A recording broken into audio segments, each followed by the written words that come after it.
we're going to do one of my favorite recipes, and that's a chai tea. So if you know me, you know I love chai. And you might think I'm cheating right now because, as you know, a lot of the herbs that go into a chai tea actually have a pungent taste to them, and you're right. But we are going to add some wonderful adaptogen, immunomodulating herbs to this that actually have a very sweet taste. So we're combining the two, sweet and pungent. Chais are delicious all year long, but we especially love them in the wintertime. And every day we have chai tea, and you can mix so many different herbs into them, and there's so many different ways to mix them. So this is just one variation that I like to do. And so this is all of our chai herbs. I'm not going to go through them individually to tell you about them, but suffice to say that a lot of these have a pungent taste. They're warming, and they have a great yummy taste to them as well. So the hardest part, which is also the most fun part of this recipe, is to measure out everything. And because there's so many herbs, it kind of takes a little bit, but it's fun to play with them. First thing we're going to do is add some cardamom pods, and these are pretty strong in flavor. And so for 1 cup of chai tea, just 1, sometimes 2 pods is great for that. Next up, let's add some black pepper. Lots of different kinds of black pepper out there. This is a pretty rainbow pepper. And of the pepper, we just need 1 teaspoon. So pretty. Next up, let's add some cloves. Like cardamom, cloves have a pretty strong flavor to them, and so we just want to do about 3 to 5 cloves per cup of chai. I'll put in 4.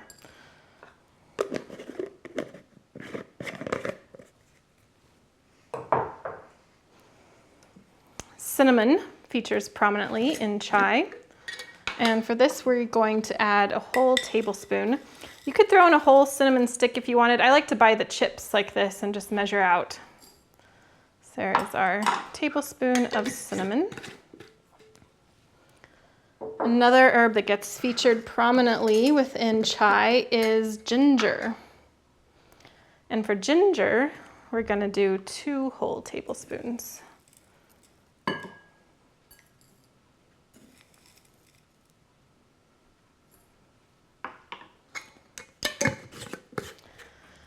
Another herb that I like to add to my chais that you don't always see is orange peel. And that is a lot of orange peel. And the reason why I have so much is because we make a lot of chai, so I tend to buy it in bulk. Orange peel, you don't have to buy it. You could just be saving your orange peels whenever you eat oranges. Be sure to get organic ones. And orange peel is used more frequently in Chinese medicine. It's a digestive herb, it's warming, and it helps people to digest food, especially if there's a lot of dampness in their digestive system. So for this, I do 2 tablespoons as well.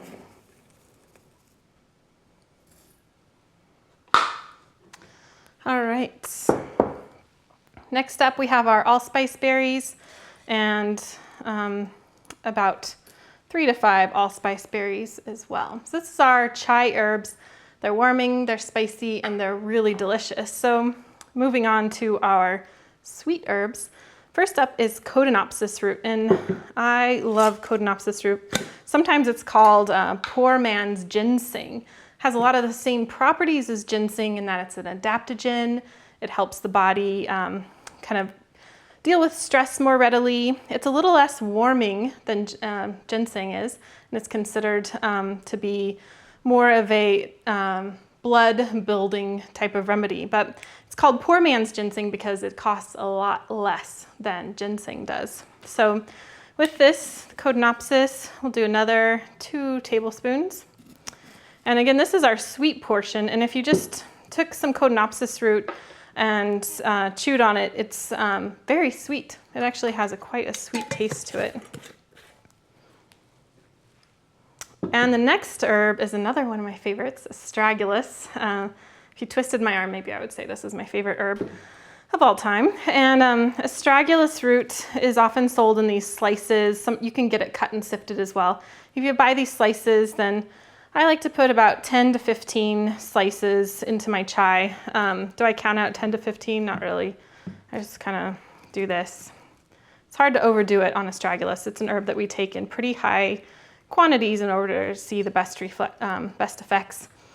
I like astragalus for people who frequently get colds and flus, or just to keep someone from getting a cold and flu. Like I said, we have this chai tea all throughout the winter, and I add things like the codonopsis and astragalus, and I don't normally get sick in the winter months, and I think it owes a lot to this chai, where there's the warming, pungent spices in there, which are delicious and can also ward off colds and flus. But the astragalus and the codonopsis are fabulous too as adaptogens and just providing overall strength and vitality for someone. So great herbs to take every day and see benefits from. So here's our chai spices, and you could, well, one thing I should mention, that was a lot of kind of, measuring out everything, and it might not be practical to do that every time you want some chai. So what I like to do is actually make it up in a big quantity. So what I've done here is I've just measured out much bigger portions, and I just keep it like this. And so when I want chai, I just pull out a half cup of this and put it into the mix. And then I add the whatever other astragalus and codonopsis to it, the astragalus being hard to add to it because it sticks, or these root slices. So that's another way to do it. All right, so this is just the first step. We've got everything added together, and now we need to cook it up. So here we're going to add our chai spices to the pot. And with those chai spices, I'm going to add 1 quart of water.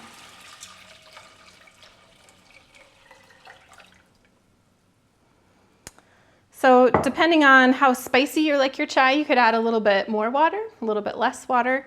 But this generally makes about 2 servings of chai tea.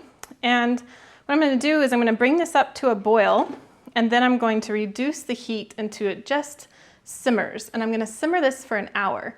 And that's one reason why we like to make this in the wintertime, is because we have a wood stove and we can simmer the chai on our wood stove for an hour and not have to worry about energy costs. And also, we don't have to babysit it as much. Another option with chai, which I really like, is if you have a crock pot. You could put all of these ingredients in the crock pot at night, turn it on low, leave it on overnight, and then when you wake up in the morning, your house smells so lovely, like chai spices, and you didn't have to babysit it, and it's just ready for you. You can wake up to it in the morning. So that's another way to do that. So we're going to cook this up and bring you back when it's done.